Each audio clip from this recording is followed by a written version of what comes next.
안녕하세요, 그래머킹 승익쌤입니다. 자, 오늘은 일반인 분에게 이런 질문 받았어요. 영어 공부를 이제 다시 하려고 하는데 어떻게 해야 될지 잘 모르겠다라는 이제 그런 얘기들 하시는데요. 그렇죠, 요즘 영어 공부 많이들 하십니다. 뭐 엄마 아빠도 많이 공부하시고요, 또 직장 다니시는 분들도 영어 공부를 다시 이렇게 하시는 분들이 많이 있어요. 이게 자기 개발도 되고 되게 좋잖아요. 그래서 이제 다시 시작을 하려고 할 때 중학교, 고등학교 강의들을 찾다 보니까는 이제 저를 찾게 되고, 그래서 이제 저한테 질문을 하시게 되는 건데요. 제가 그렇게 말씀드리고 싶어요. 일반인 분들이 영어 공부하시고 싶으시잖아요. 그러면 제일 먼저 중요한 게 영어 공부의 목적을 딱 정하시는 게 굉장히 중요할 것 같아요. 사실 우리 어른들은 되게 공감할 만한 게요, 이것저것 많이 해보잖아요. 근데 진짜 필요하지 않은 건요, 하다가 흐지부지 되는 경우가 굉장히 많아요. 대표적으로 다이어트 같은 거 있잖아요. 내가 꼭 살을 뺄 필요가 없어요. 뭐 예를 들어 내가 결혼도 했고 굳이 이게 막 살을 빼야 되는가, 그게 이제 목적의식이 없을 때는 흐지부지 되는 경우가 많단 말이죠. 영어 공부도 똑같습니다. 이 사람 마음이 되게 간사해 가지고요, 그냥 내가 영어를 좀 한번 그냥 뭐 교양 삼아서, 자기 개발 삼아서 해보겠다라고 했을 경우에는 실패하는 경우가 거의 90% 이상이다라고 보시면 되는 겁니다. 이 성인의 영어 공부는요, 정말 목적이 중요한 것 같아요. 예를 들어서 내가 공무원 시험에 영어 영역을 대비한다라고 한다면은 정말 그것만 하시면 되는 겁니다. 문법 공부하시고요, 단어 외우시고요, 그 공무원 영어의 기출 문제들 많이 푸시고요.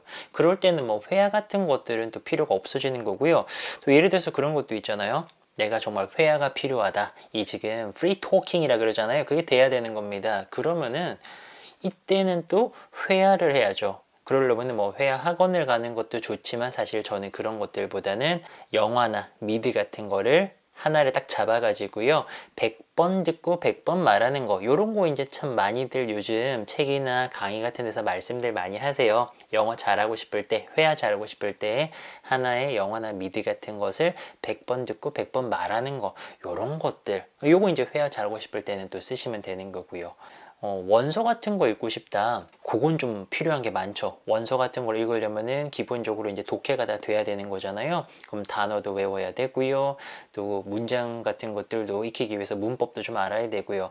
그리고 또 원서는 그 교과서적인 문장들보다는 더 어려워요. 우리가 잘 안 쓰는, 교과서에 잘 안 나오는 표현들도 많아가지고 그런 것들 따로 또 이렇게 단어장 같은 거, 표현장 같은 거 만드셔가지고 공부하셔야 되고요.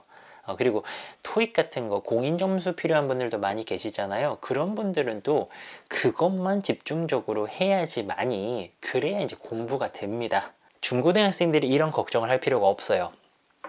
왜냐면 그 대학교에 가야 된다라는 명확한 목표가 있잖아요. 그러니까 그들은 이미 그냥 딱 목표가 설정이 돼 있습니다. 그러니까 거기에 맞춰서 이제 공부를 하게 되는데, 성인들은 해도 되고 안 해도 되는 경우가 많잖아요.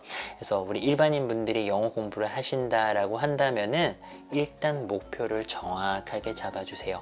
그 목표를 딱 잡으신 다음에 이제 거기에 필요한 것들을 저한테 혹시나 또 물어보신다면은 제가 더 구체적으로 답변을 해드릴 수 있을 것 같고요. 반드시 목표를 딱 잡고 그 다음에 이 공부에 돌입하시는 것이 성공 확률을 높일 수 있다라고 말씀을 드릴 수 있겠네요. 자, 오늘은 여기까지 답변 드리고요. 우리는 다른 영상에서 만나겠습니다.